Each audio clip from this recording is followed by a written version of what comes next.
ആയുർവേദത്തിന്റെ കാര്യത്തിൽ സെബിച്ചനും വാജിസിനും പുതുജീവിതം.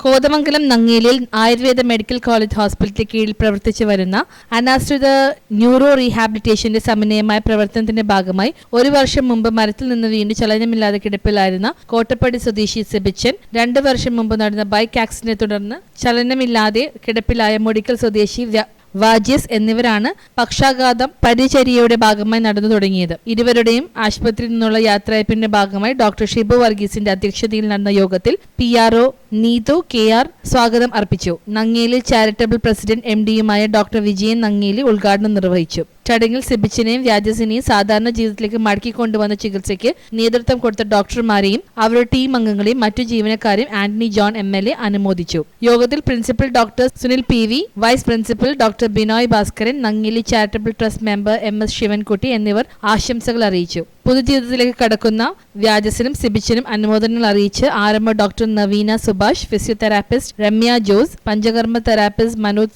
CT, house surgeon doctor Manu Rajmohan, doctor Aishwarya Prabhu എന്നിവർ സംസാരിച്ചു. സെബിച്ചനും വ്യാജസും അവരുടെ കുടുംബാംഗങ്ങളും ഹോസ്പിറ്റലിനോട് പ്രത്യേക നന്ദിയും സ്നേഹവും അറിയിച്ചു. സ്റ്റുഡന്റ് കൗൺസിൽ ചെയർപേഴ്സൺ ബേസിൽ ബേബി പോൾ കൃതജ്ഞതയും പറഞ്ഞു. News bureau, Kothamangalam.